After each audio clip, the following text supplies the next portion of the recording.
irmãos, estarmos novamente reunidos aqui na casa de Magdala, neste em especial momento em que a casa celebra 30 anos.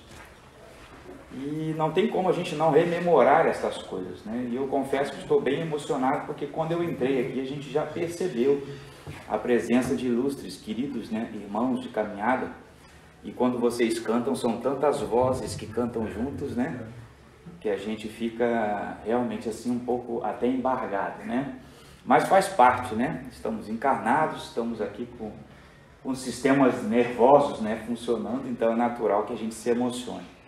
Mas é uma alegria muito grande, porque fico imaginando o que foi, né, há 30 anos você pensar, imaginar e materializar uma instituição que, pelo seu pioneirismo, né, no meio de um grande conflito, numa realidade tão complexa, de tanto preconceito, você acolher a tantos irmãos e irmãs que, por força, né, da ignorância, e aí a ignorância no sentido mais puro que a gente conhece, né, de não saber, de não ter domínio sobre aquilo que era uma novidade dramática, pode-se dizer, nos idos dos anos 1980, 1990, e com tanto preconceito envolvido, né, com uma proposta de exterminar este grupo, né, exterminar aquele grupo. Quer dizer, era tanta confusão, e aí alguém fala assim, não, nós vamos criar uma casa para acolher exatamente esses companheiros. Então é, sem sombra de dúvidas, um momento assim extraordinário, que eu acredito que foi muito bem assessorado pela espiritualidade, e assim continuará, tenho certeza. E pensando neste contexto de realidade que nós vivemos, porque muito fácil seria também para todos nós, né, conversava com a Yara agora há pouco, deixar de fazer uma reunião pública numa casa, deixar de fazer os estudos presenciais, foram atitudes muito difíceis para nós. Eu costumo dizer isso lá para os nossos irmãos, companheiros da nossa Casa Espírita Nair Cruz, não foi fácil. Foi talvez uma das mais difíceis, né, atitudes a serem tomadas dentro da direção de uma casa, e confesso que jamais pensei que pudesse ter que tomá-la numa questão muito mais de proteção do que propriamente de manutenção da instituição, porque aí o que viesse depois a gente entrega sempre na mão de Deus. E assim foi. Então a gente conversava sobre a fraternidade, sobre a solidariedade, sobre a preocupação que as pessoas entenderam que uma instituição como essa, não podendo realizar reuniões públicas, reduz consideravelmente o volume das doações, porque as pessoas gostam de acessar as casas, gostam de visitar, mas, no entanto, as doações, pelo menos na nossa casa, mais que triplicaram. E foi para nós motivos de muita alegria e de termos aquela certeza que às vezes a gente fica um pouco ameaçado ali, meio, né, será que vai conseguir, será que não vai conseguir? Conseguimos. Conseguimos, mantemos, auxiliamos. Muitas famílias depois agradeceram, né, porque eram famílias que chegaram no meio da pandemia, pode-se dizer assim, necessitadas por conta do desemprego, por conta dos desequilíbrios, e a casa deu conta de atender essas famílias, que depois vieram dizer para nós, olha, muito obrigado, nós já conseguimos estabilizar a vida aqui, pode passar esta cesta para outra família, e assim nós fomos fazendo. Isso tudo, meus irmãos, para dizer, ou para rememorarmos um trecho do Evangelho de Jesus, que ele mesmo traz-nos esta confiança, esta crença na necessidade de continuarmos tudo o que estamos fazendo, que nunca nos faltarão o recurso necessário para enfrentarmos esses desafios. O tempo que vivemos é um tempo de excepcionalidade. E quantos de nós já não pensamos em desistir, não é assim? Em desanimar, não vai ter condição. E a relação familiar tomou, né, um outro sentido, um outro rumo. Pessoas de uma mesma família há anos não conviviam, né? E tiveram que conviver juntas, e foi às vezes ali um problema. Que às vezes a nossa família é uma família desafio, não é assim? Não é exatamente uma família bênção. Mas quando a gente entende que o desafio também faz parte deste contexto de evolução espiritual, na qual nós estamos fadados desde a nossa criação até os futuros, né, que nos esperam, nós entendemos que sim, mesmo com as dificuldades no lar, mesmo com as dificuldades familiares, nós temos entre os nossos, os mais próximos, ali a oportunidade da evolução espiritual. E Jesus tinha um hábito muito interessante. Jesus começa a sua vida pública realizando um sermão, que era o Sermão da Montanha, né? Na verdade, os fenômenos que levaram, né, aquele movimento, né, vai ser narrado ou descrito por alguns como o início mesmo lá na festa de bodas, né, aquele festim onde Jesus faz a conversão da água em vinho, e ali começaria, né, os seus prodígios, né, aqui vamos colocar entre aspas. Mas o seu discurso, o seu sermão, ele se inicia lá no sermão conhecido como Sermão do Monte, ou Sermão da Montanha. E Caibar Schutel, no seu livro Parábolas e Ensinos de Jesus, e é um livro que ele mesmo escreveu enquanto esteve encarnado, vai dizer que todos os dois, né, tanto o Sermão do Monte quanto o Sermão do Cenáculo, que eu vou trazer mais considerações a esta manhã, tem dois grandes simbolismos.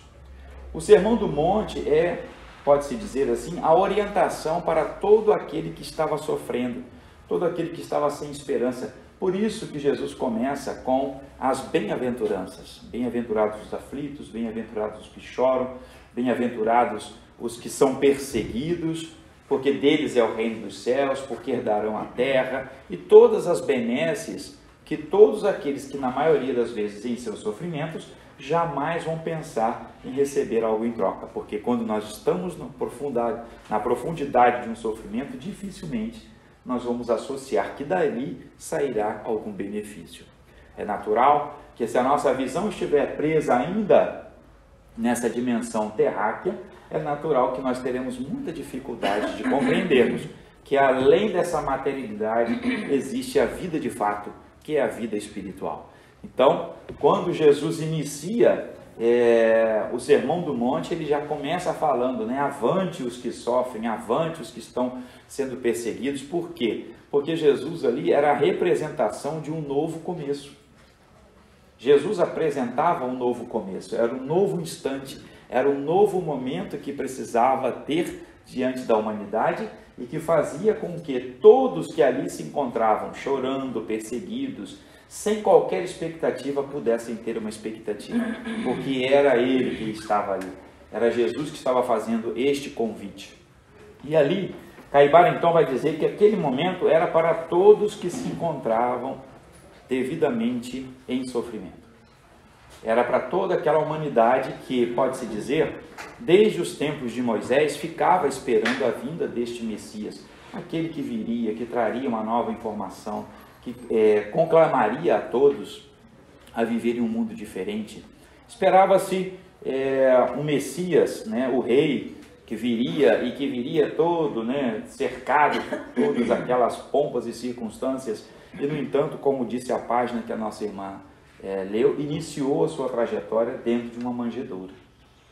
Então, aquele rei que se esperava não era exatamente a realeza, né? E ele, naqueles momentos finais da sua vida, vai dizer, olha, o meu reino não é deste mundo. Porque se o fosse, né, as coisas seriam bem diferentes. E ele não estaria submetido àquele vexame, né, que mais tarde se transformaria na crucificação. E aí, o outro sermão, que seria o sermão de despedida, que também é considerado uma das mensagens de despedida, ficou conhecido como o Sermão do Cenáculo, que nós vamos encontrar com mais propriedade em João, a partir do capítulo 14. Capítulo 14, 15 e 16, Jesus vai, como diz o Caibar Schutel, preparar aqueles que verdadeiramente querem seguir. No Sermão do Monte ele convida a todos, fiquem à vontade, né? Mas você que sofre, acredite, esse sofrimento não será em vão. As suas dores, o seu sofrimento, as dificuldades não serão em vão. Então, ele cria uma expectativa para aquele povo que estava abandonado, aguardando a chegada, pode-se dizer assim, de uma proposta religiosa que levasse a uma condição até melhor mesmo espiritualmente falando. Porque aquelas que estavam ali, os saduceus, os fariseus, os judeus, tinham uma expectativa, mais os judeus, essa expectativa de continuidade da vida, mas os outros não tinham, né? Os saduceus, todos eles tinham uma expectativa muito mais material do que espiritual. Tanto que a prosperidade que se esperava era a prosperidade material. Então, quando se olhava com uma pessoa com prosperidade material, aquela pessoa estava sendo abençoada, né, por Deus, essa que era a ideia. Jesus traz exatamente o contrário. Então, se você tem, compartilha com aquele que não tem, distribui aos pobres, aos necessitados, ama os inimigos, né, aqueles que te perseguem, caluniam, faz exatamente o contrário que os outros promoviam naquela época. Então, era sem sombra de dúvidas um discurso, pelo menos, revolucionário. E é natural que toda novidade, todo construir de coisas que comprometiam as posses materiais fez com que também aqueles homens, né, da época entendessem que aquele homem era uma ameaça a esses conceitos. Então, terminando a sua carreira, Jesus vai convocando os seus apóstolos, e aí inicia-se, né, Caí Bar Schulte até fala que, olha, o pretexto foi uma ceia, né, e Jesus se apresenta para eles e dá um exemplo ainda de humildade, lavando os pés de todos eles. E Pedro, não, Senhor, você não vai lavar meu pé. Assim, Pedro, se você não, né, se eu não lavar os seus pés, você não vai ter comigo, você não vai fazer parte comigo. Estavam os 12 ali naquele ambiente, naquele momento, celebrou-se a ceia, e Judas, aquele que estava em equívoco, né, pode-se dizer assim, se retira antes do início desse discurso, porque o próprio Jesus disse, olha, quem tem que fazer o que tem que fazer, vá e faça. E como ele levantou-se naquele momento, estava com um saquinho de dinheiro na mão, os outros que estavam presentes entenderam que ele pudesse ir buscar mais mantimentos, né, já que estavam numa ceia. E ele então se retira daquele ambiente e vai dar, né, continuidade àquele desfecho que nós sabemos qual é. E nós já vencemos aquela fase de malhar o Judas, né? Essa parte, graças a Deus, nós já rompemos, porque sabemos que esse homem e este espírito mais tarde retornaria à Terra dando banho, né? Pode-se dizer assim, de evolução espiritual. E é natural que dentro do seu equívoco, às vezes a gente pode pensar, quantos de nós também não faríamos igual se tivéssemos um amigo tão famoso, né? Um amigo tão capaz como Jesus, em que desejássemos em algum momento em que ele se manifestasse em sua plenitude para que todos pudessem reconhecê-lo. Mas essa não era a missão de Jesus, não é assim? Pois bem, Jesus então inicia o que ficou conhecido como o Sermão do Cenáculo. E ele começa com uma frase espetacular e vai terminar com uma frase muito semelhante. Ele diz assim, não se perturbe o vosso coração. E aí quando ele fala assim, não se perturbe o vosso coração, e aí imaginamos Jesus captando a angústia que estava estabelecida naquele ambiente e o que viria mais adiante. Já tinha dito inclusive a Pedro que o negaria 3 vezes. Que isso, Senhor, jamais vou fazer isso, né? Imagina, eu sou seu amigo, estou aqui com você, você falou que sobre mim que vai se estabelecer a sua igreja, eu vou negá-lo? Jamais faria uma coisa como essa. E a gente sabe que depois, antes que o galo cantasse, Pedro verdadeiramente negou a Jesus e depois, mesma situação, né? Se arrependeu de tal forma, né? Chorou, né? de tanta tristeza, mas ao mesmo tempo depois se converte naquele que era tamanha a sua fé e capacidade de transformação do seu próximo, que depois daquela porta formosa, né? Quando ele entra no templo e faz com que aquele homem se levante, mais tarde, a emanação de Pedro era tão forte que por onde ele passava, a sua sombra curava quem estivesse ao alcance dela. Para nós imaginarmos o que era, né, a emanação de vontade, né, de amor e de caridade daquele homem. E aí Jesus continua, credes em Deus, crede também em mim. Na casa de meu Pai há muitas moradas. Se assim não fosse, eu mesmo vos teria dito.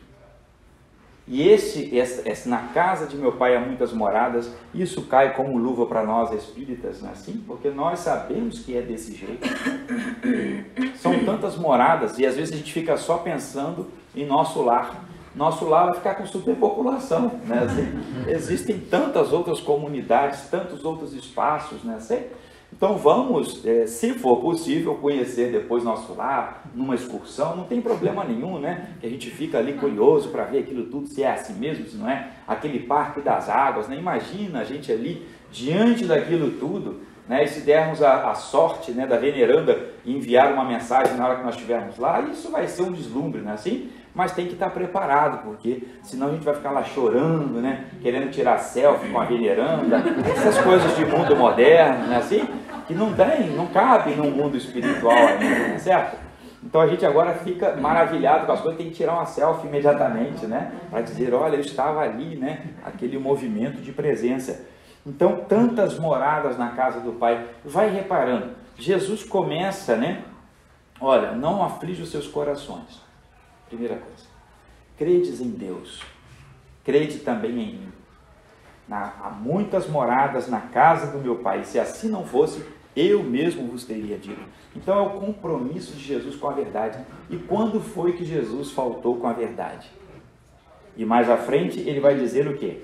Eu sou o caminho, a verdade e a vida. E quando nós vemos esta frase também, que é também 3 palavras, né? Caminho, verdade e vida. Isso é tão bacana, porque quando a gente fala assim, você é caminho na vida do outro. O caminho é o acesso, não é assim? É a possibilidade de se chegar a um outro lugar. Porque a trilha já é mais difícil, não é certo? Então quando nós vemos uma trilha para subir, por exemplo, aqui a Pedra do Elefante, né?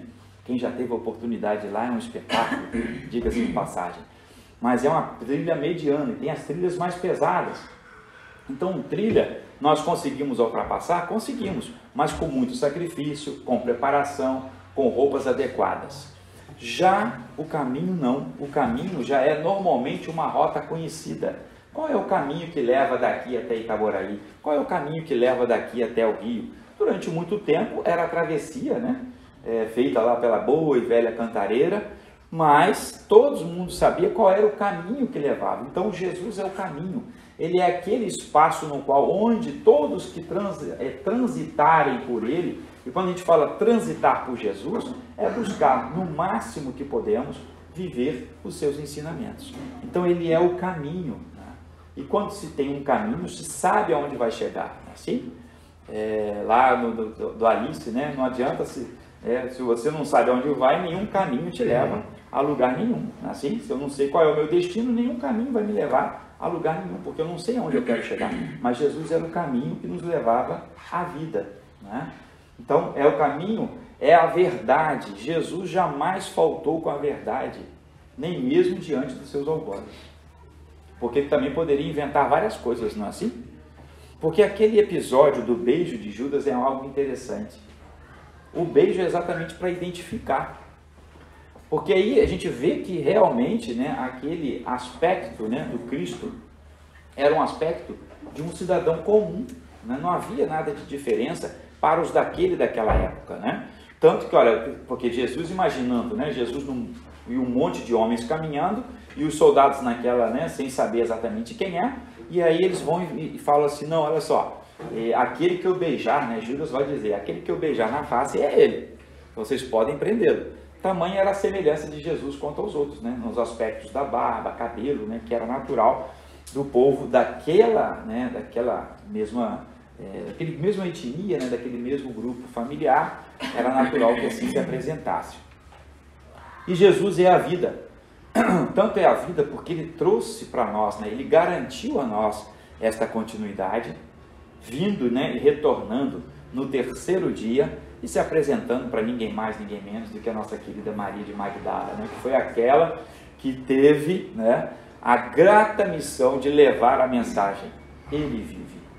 Então Jesus é o caminho, a verdade e a vida. E ele vai nos dizer isso e dizer ainda, se me conheceis, conheceis também o meu Pai, porque eu estou no Pai e o Pai está em mim. E aqui também é um trecho muito interessante que mostra que existem duas entidades separadas. Existe Deus e existe Jesus. Que às vezes, em alguns outros momentos, vai se dizer que Jesus é o próprio Deus que se encarnou, e não é. Isso é importante para nós, porque existe Deus e existe Jesus. Então, essa diferença é importante entendermos, para que, quando Jesus fala, eu estou no Pai e o Pai está em mim, é porque Jesus é a manifestação física, espiritual da vontade de Deus. Então, tudo o que Jesus fez repete a vontade de Deus. E é nesta vontade de Deus que ele se reflete e reflete para todos nós. Então, por isso que ele diz, quem me vê, vê o Pai. Olha que coisa interessante. Então, a gente fala assim, a gente não consegue ver Deus. Olhe para Jesus. Olhe para Jesus que você está vendo Deus. Olhe para cada um de nós. Nós somos, fomos criados por Deus.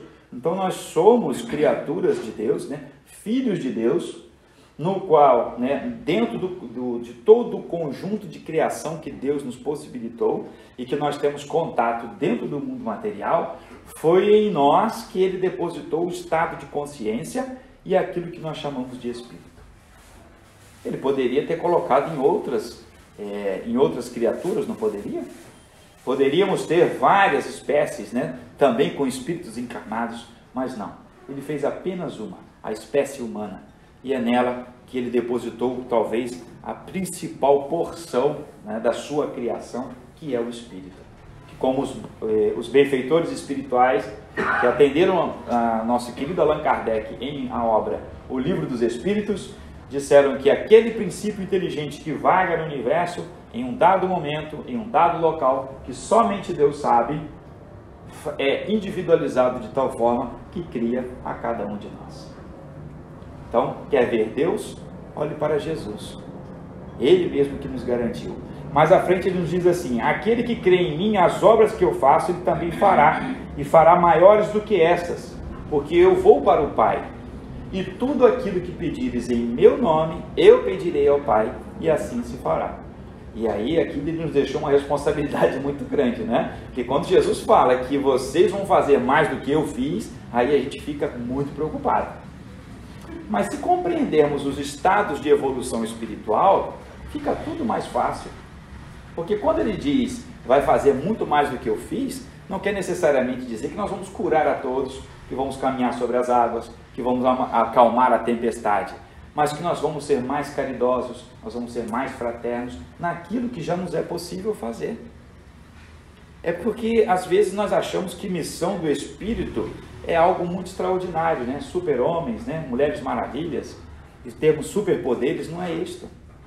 Vão fazer muito mais do que eu fiz, porque Jesus já é o ápice da evolução espiritual, então para ele era muito mais fácil manipular os elementos da matéria, porque também de extraordinário não havia nada, era tudo muito comum e ordinário, também aqui no sentido mais básico da questão, bem comum aquilo que Jesus fazia, porque ele era capaz de manipular os fluidos, de retomar a visão, de espantar os demônios, os maus espíritos, como quer que sejam chamados, daqueles que perturbavam, porque imagina,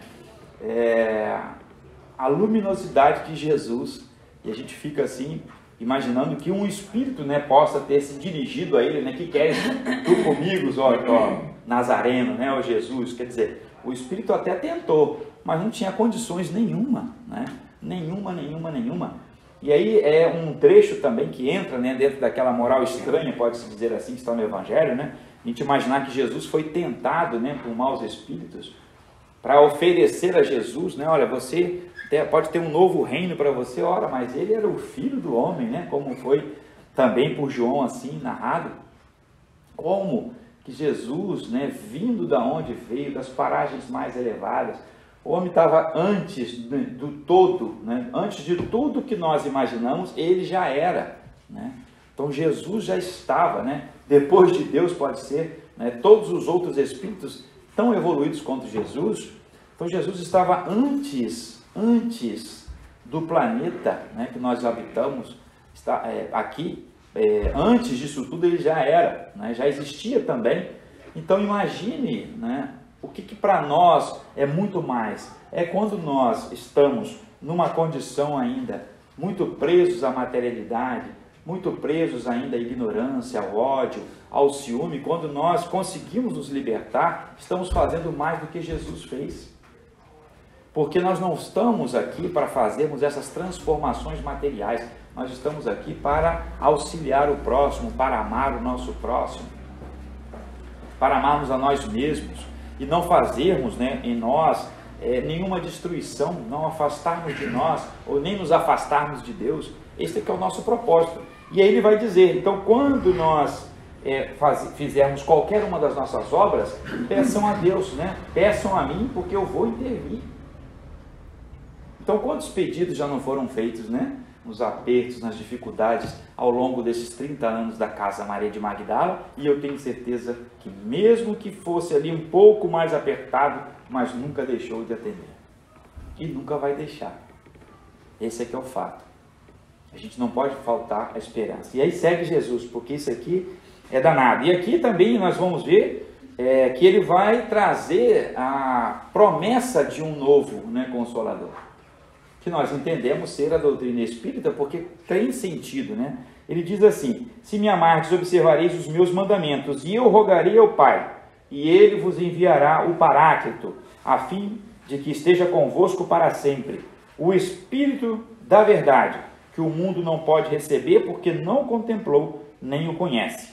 Vós o conheceis, porque permanece junto de vós e estará entre vós. E aqui ele deixa já nos, né, a consolação prometida, né? Então o Espírito da verdade. E aí pode ser uma questão da tradução, pode não ser, mas nós temos o Espírito verdade assinando exatamente, né, a abertura do livro dos Espíritos. Não é assim? Então quando a gente lê mensagem do Espírito verdade, e a gente vê aqui essa referência, né, ao Espírito da verdade, aquele que virá e falará sobre todas as coisas que eu, neste momento, não posso vos falar, porque vós não suportareis. O não suportareis aqui, a gente também entende, que eram tantas as verdades, e vamos ver essas mesmas manifestadas pela doutrina dos Espíritos.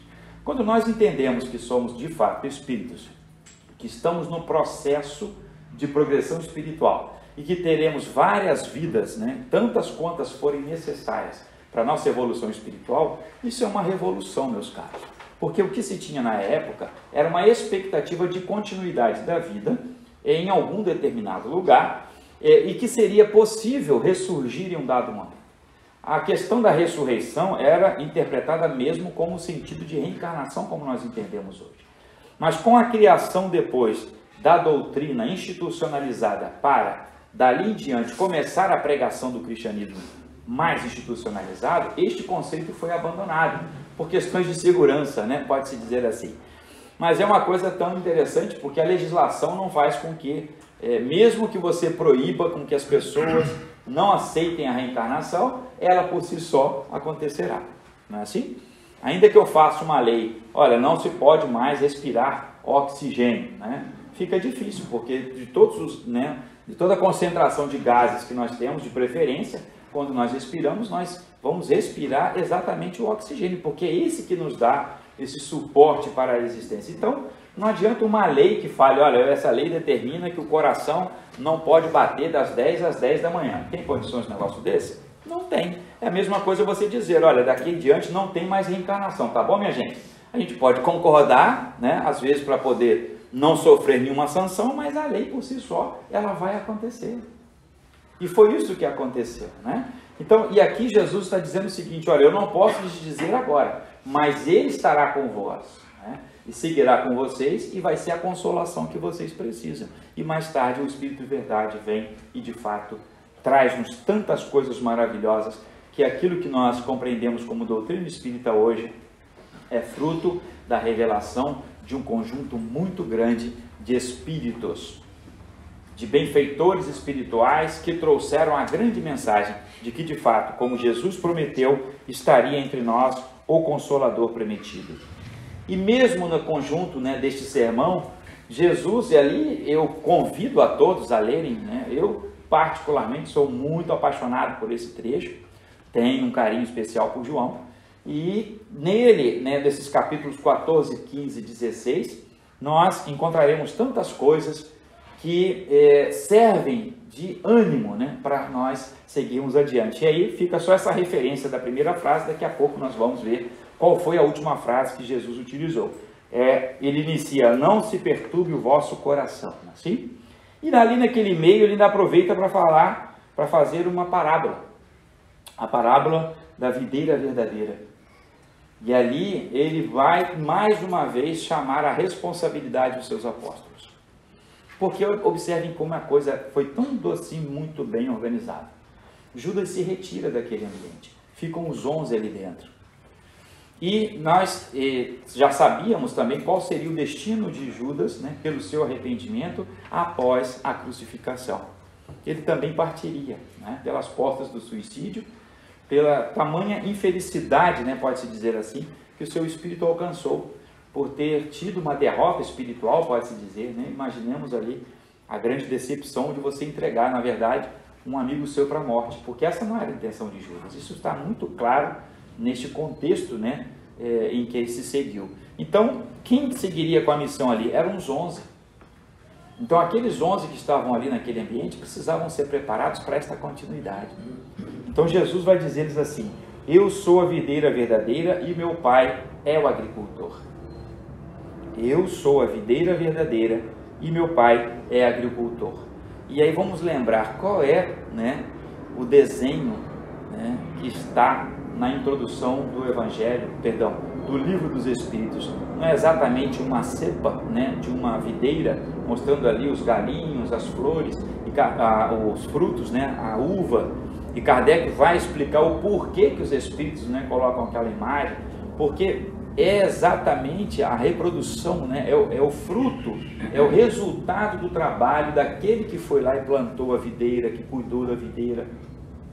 A videira, por sua parte, né, deu os seus galhos, desses galhos formaram-se as flores, as folhas, depois as flores e os frutos. Então era o processo de produção, está lá, né, na introdução do Livro dos Espíritos, aquela cepa, né, exatamente de uma videira, mostrando-nos. E aqui Jesus traz-nos, né, eu sou a verdadeira videira e meu pai é o agricultor.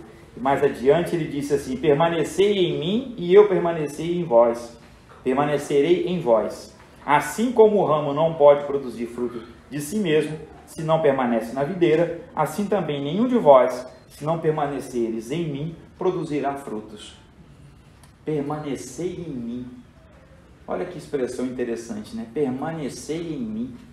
E aí o permanecer em mim, da mesma forma como eu estou no Pai, o Pai está em mim, nós também estaremos em Jesus. Permanecendo em Jesus é seguindo dentro das nossas possibilidades, mas não é dentro das possibilidades daquele comum que a gente vai dizer assim, ah, eu não vou conseguir, ah, eu vou deixar para a próxima existência, ah, está muito difícil. Difícil sempre foi, minha gente. Difícil sempre foi. Se nós olharmos para trás, né, para os tempos da humanidade, sempre foram complexos. O que nós vivemos foram momentos, né, de refrigério, pode-se dizer assim. É como nós falávamos aí da caminhada, né, da trilha, é quando você acha aquela clareira onde tem uma água, ali você se reabastece, ali você descansa e depois segue adiante. É assim a vida da humanidade. Nós já passamos por situações muito mais complexas do que essa que nós estamos vivendo na atualidade.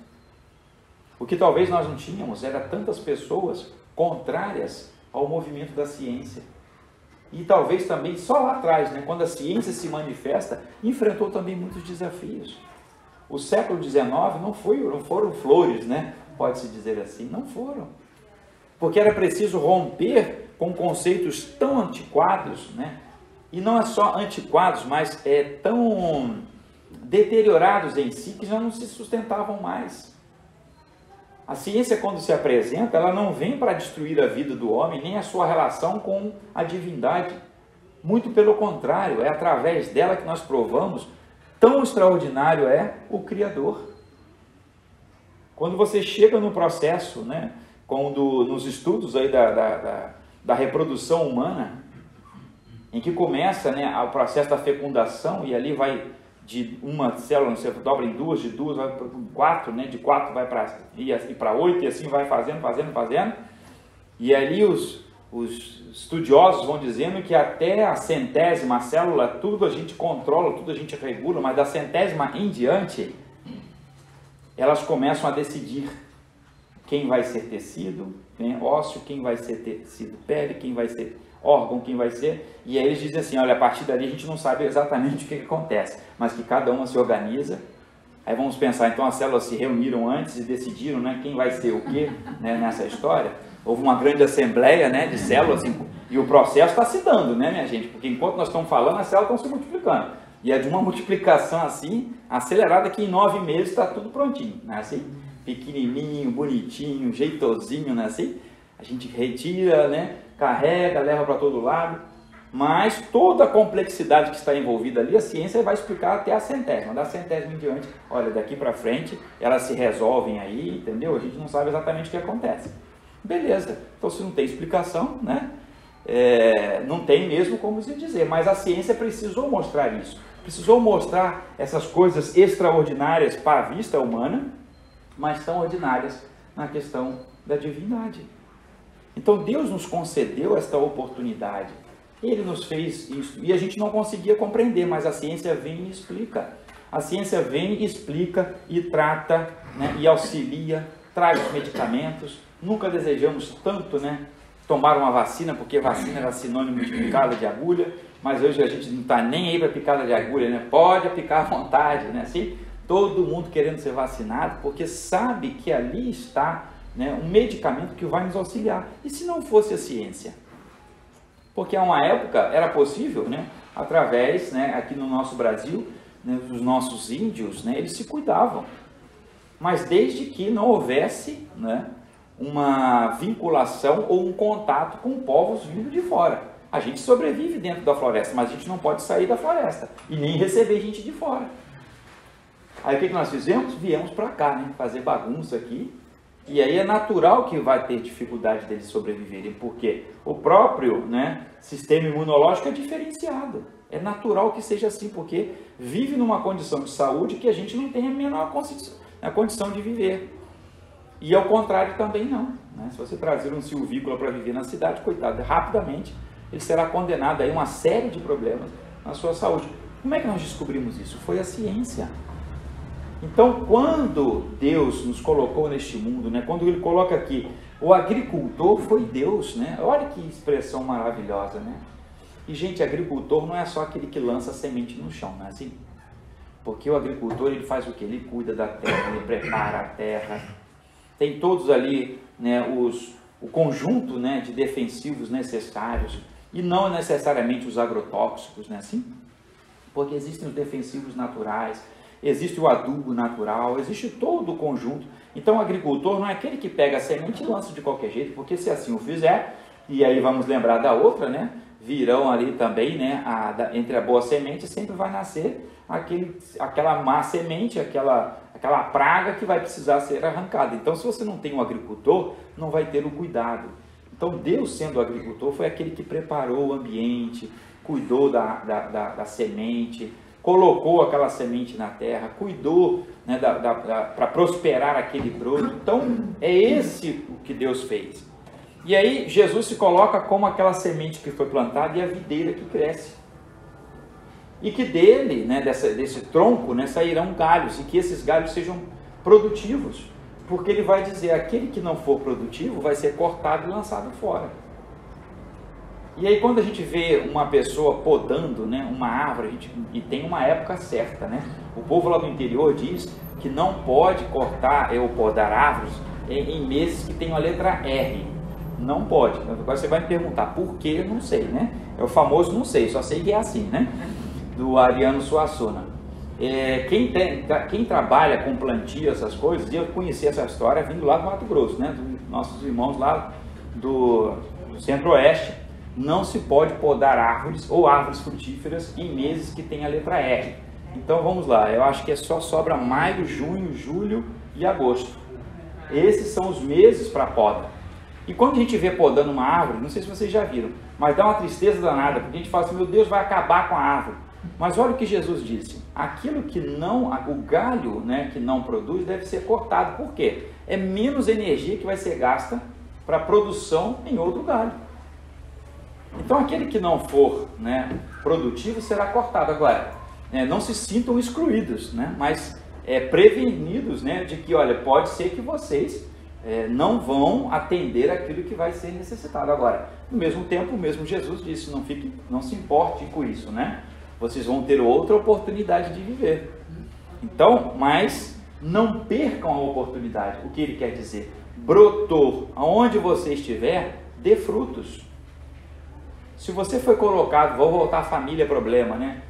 Se você foi colocado numa família problemática, se você foi colocado num ambiente de trabalho desafiador, se você foi colocado aonde for, seja fruto, seja produtivo, leve a vida, né, a esses ambientes, porque ele vai dizer que aquele que não atender, né, àquilo que foi colocado, será cortado e lançado fora.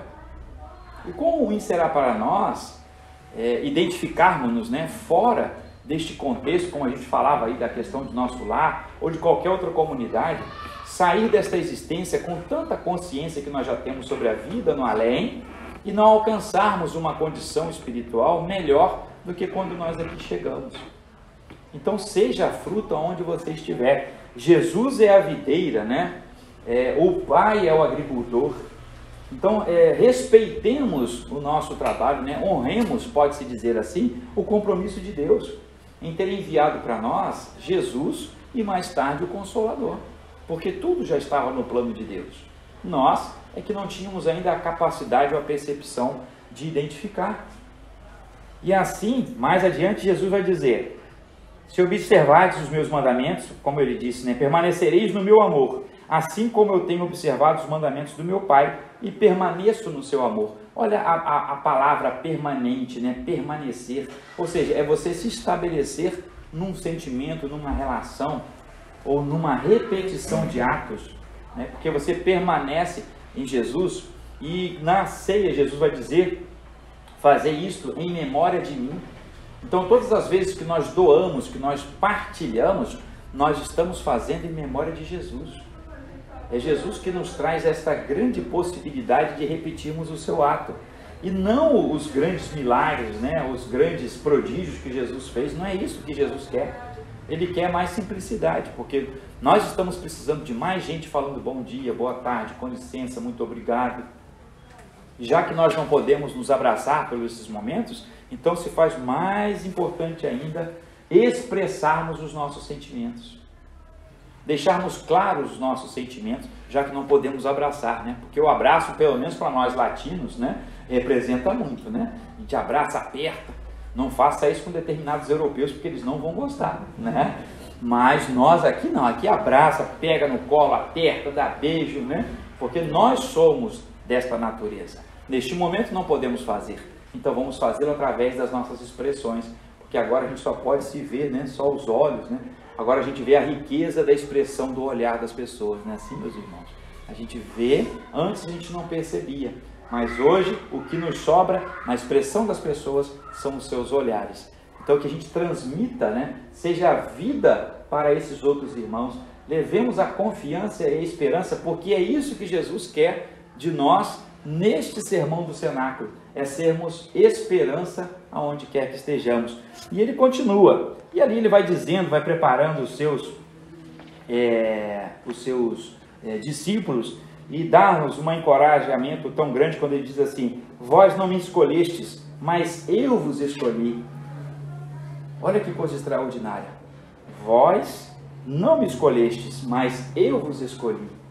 Então, sintamos também escolhidos por Jesus. Jesus nos escolheu para seguirmos ao seu caminho e darmos continuidade ao seu trabalho. E há 30 anos essa instituição está seguindo Jesus. E uma vez lá na nossa casa espírita, a gente estava passando por uma dificuldade danada, né? Dificuldade não era só no campo material. Na verdade, o campo material era afetado pelo campo espiritual, né, gente? A gente sempre sabe que a coisa começa no espiritual e vai refletir no material. Mas era assim, muitas dificuldades, muitas discordâncias, processos naturais, né? E extremamente democráticos, né? Das visões diferentes. E aí, se a gente não sabe o que fazer, siga Jesus, né? Siga Kardec. Quem é o nosso leme? É Jesus. E o que Kardec nos fala? E aí, quando a gente fala Kardec, é a codificação espírita. Precisa tomar uma atitude, uma decisão numa casa espírita? Leia a doutrina. Vê o que está escrito lá e toma a decisão cabível. Não é assim? E aí nós estávamos lá naquele momento, e aí na reunião mediúnica não era o assunto, né? Não era o assunto.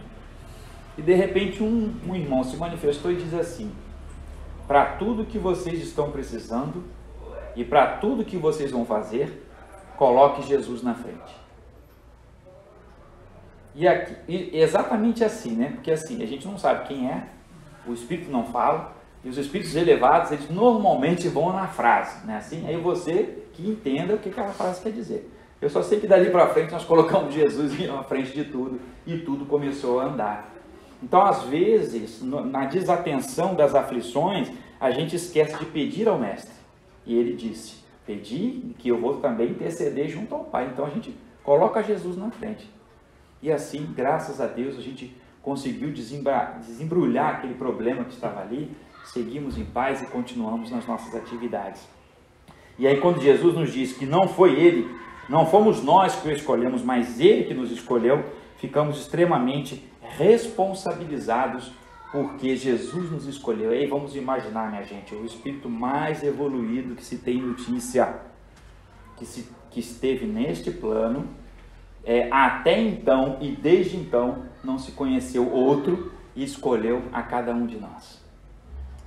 Escolheu a cada um de nós para as nossas missões, para as nossas melhoras, para as nossas transformações, porque Ele acredita em nós, Ele confia em cada um de nós. E Deus, meus irmãos, não nos colocou para o sofrimento. Deus não está nos colocando à prova, né? Não está nos espiando, Ele está nos orientando. Então, a dificuldade que atravessamos hoje, esses momentos excepcionais que estamos vivendo, são para nos educar. Era o que nós falávamos. E não vamos esperar que o mundo fique melhor depois da pandemia. Sejamos melhores durante a pandemia. Não vamos esperar essa pandemia acabar para sermos melhores, porque nós precisamos ser melhores com pandemia ou sem pandemia. Ou como é que estava o mundo antes da pandemia? Estava uma bênção, né? Assim, todo mundo em paz, um mar de rosas, não estava? Estava uma beleza.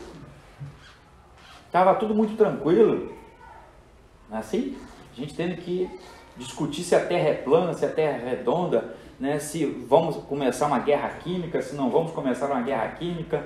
E eu vou começar agora novamente a testar meus mísseis, né? Agora já construí um que é capaz de transferir, né? De sair de um continente, de um lado do mundo, chegar do outro lado em tantos, né, milionésimos de tempo, porque aí não dá tempo do outro pegar. Quer dizer, era esse o mundo que nós estávamos vivendo antes.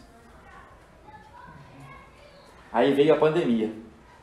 Eu acho que a pandemia foi um freio de arrumação, né? Quem conhece aí, que já lidou com carga, o freio de arrumação é aquele freio que dá, aquele que ajeita todo mundo dentro do ônibus, né? Que a gente vai lá na frente e volta, aí você vê que de repente coube todo mundo dentro do ônibus, né? E hoje já não pode mais, porque não pode aglomerar, né? Mas a gente que mexe com carga, né? Já viu carga, dá um freiozinho de arrumação que a carga dá por si só, ela se ajeita e vai. Então a pandemia é um freio de arrumação que a gente está precisando ter na humanidade. Agora, só vai ser para quem realmente pegar a lição, gente. Sempre foi assim. Sempre vai depender do que nós vamos fazer, do que nós estamos aprendendo. Porque nem mesmo nas escolas regulares, quando a gente entra e estuda, verdadeiramente nós seremos bons profissionais. Verdadeiramente nós vamos colocar em prática aquilo que nós aprendemos. Não é assim? Teoricamente, o médico veio, né, na vida para salvar vidas, não é assim? Mas não temos médicos que trabalham praticando o aborto? Mas qual é o propósito da medicina? É tirar vidas ou salvar vidas? É salvar vidas. Então é o que eu faço daquilo que eu aprendo que vai fazer a diferença. E não é deixar que o mundo por si só se resolva, não. Depois dessa pandemia vai ser assim uma grande festa. Tomara que seja, né? Não é que eu não queira que seja uma festa, mas que seja uma festa de verdade. que ao removermos as máscaras, né, como aconteceu em alguns países, coisa fantástica, né, já alcançaram o nível, olha, agora pode tirar a máscara, que a coisa aqui já está regulada. Nós vamos chegar lá, meus irmãos. Mas mais do que isso, é chegarmos, né, na certeza e na garantia de que nunca, em instante nenhum, neste período todo, nós não desistimos, nós não desanimamos. Porque para completar o sermão do cenáculo, Jesus vai dizer: tenho-vos falado essas coisas para que tenhais paz em mim. No mundo tereis aflições. Tende bom ânimo, eu venci o mundo. Esta a frase que Jesus nos deixa no final deste sermão. Observemos a primeira, né? Como ele começa: não se perturbe o vosso coração. E no final ele vai dizer: tenho-vos falado essas coisas porque tenhais paz em mim. No mundo tereis aflições. Tende bom ânimo, eu venci o mundo. E aí, ele nos fazendo esta última colocação, ele vai fazer o que ficou conhecido como a oração de Jesus. E ali ele encerra, né, pode-se dizer assim, a sua fala, iniciando dizendo o seguinte: glorifica o teu filho para que o teu filho te glorifique, uma vez que lhe deste autoridade sobre a carne, para que dê a vida eterna a todos que nele desce. Então ali ele começa o que chamamos de oração de Jesus. Ele já faz ali como que uma prece final, e encerrado aquele momento ali, ele se retira do ambiente para que logo em seguida ele fosse preso. Então, meus irmãos, tende bom ânimo, é o que Jesus pede para cada um de nós. E eu tenho certeza que jamais faltou ânimo para todos aqueles irmãos e irmãs que iniciaram esse trabalho junto com o nosso irmão Renê já há bastante tempo, né? E não sabemos há quanto tempo se iniciou na espiritualidade, que é outra coisa que eu acho muito bacana quando uma casa espírita é formada. Quando a gente funda a casa, no plano material, o tempo que já foi preparada no plano espiritual, a gente não faz a menor ideia.